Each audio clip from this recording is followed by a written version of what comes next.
ఆకాశంలో ఎగిరే విమానం చూసే ప్రతి ఒక్కరిని మంత్రముగ్ధులను చేస్తుంది.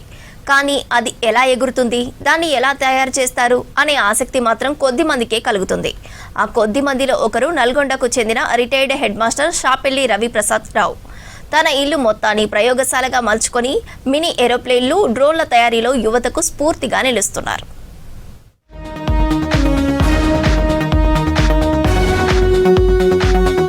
ఇక్కడ మనం చూస్తున్న వ్యక్తి పేరు రవిప్రసాద్ రావు, రిటైర్డ్ హెడ్ మాస్టర్. ప్రస్తుతం ప్రయోగాల దిశగా ముందుకు సాగుతున్నారు. నల్గొండలో పుట్టి పెరిగిన రవిప్రసాద్ రావుకు చిన్నప్పటి నుంచే ప్రయోగాలపై మక్కువ. 8వ తరగతి చదువుతున్న రోజుల్లో ముంబైలో ఏరోప్లేన్ సందర్శన ఆయన జీవితంలో ఒక మలుపు. అప్పుడే తాను కూడా ఒక విమానం తయారు చేయాలనే సంకల్పం రవిప్రసాద్లో బలంగా నాటుకుపోయింది.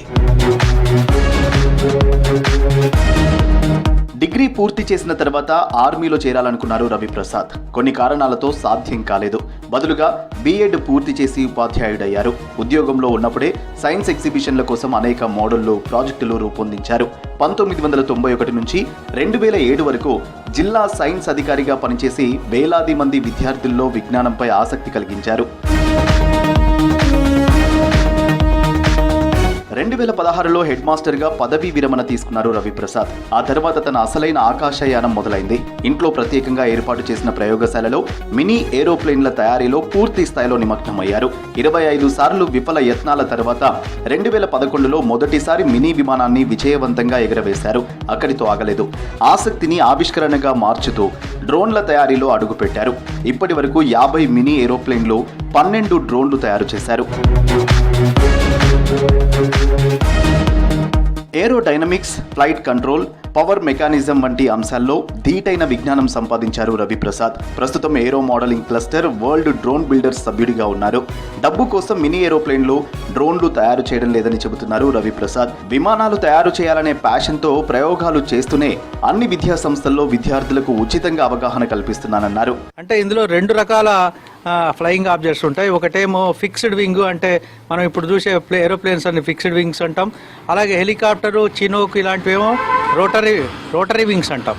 కాబట్టి ఈ 2 రకాల ఫ్లయింగే ఉంటాయి, ఫిక్స్డ్ వింగ్, రోటరీ వింగ్. కాబట్టి ఇప్పుడు ఇందులో మనకు కనిపించే ప్లేన్ పద్ధతుల్లో అన్ని రకాల ప్లేన్లను నేను మోడల్స్గా తయారు చేసి పిల్లలకి ఏ ప్లేన్ ఎలా ఎగురుతుందో అనేది చాలా స్కూల్స్లో వాళ్ళకు చెప్పడం జరిగింది. ఇలాంటి సబ్జెక్టు హై స్కూల్ లెవెల్ నుంచి కూడా మనం ఇంట్రడ్యూస్ చేయాలి. పిల్లల్లో సృజనాత్మక శక్తి పెంచడానికి ఇవి ఎంతోగా ఉపయోగపడతాయి. అలాగే ఇంటర్మీడియట్ తర్వాత డిగ్రీల్లో కూడా ఏరో మోడలింగ్ అనేది, ఏరోనాటిక్స్ అనేది తప్పకుండా ఇంట్రడ్యూస్ చేయాలి. ఎందుకంటే ఇవాళ ప్రపంచంలో చాలా డిమాండింగ్ సబ్జెక్ట్ ఏరోప్లేన్ అనేది, ఏరోనాటికల్స్ అనేది. మీకు తెలుసు, ప్రపంచం మొత్తాన్ని కూడా ఒక కుగ్రామంగా మార్చింది. మొదట సముద్రయానం అయితే, ఆ తర్వాత ఇప్పుడు మన గంటల్లో భూమి చుట్టూ తిరిగే ఒక సాధనం ఇది. మినీ ఏరోప్లేన్లు, డ్రోన్లు తయారు చేయాలంటే director general civil aviation registration తప్పనిసరని చెబుతున్నారు రవిప్రసాద్ రావు. రాబోయే తరాలకు టెక్నాలజీ అర్థమవ్వడమే కాక అనుభవం అయ్యేలా ఏరోప్లేన్లు, డ్రోన్లు తయారు చేసి చూపిస్తున్నారు.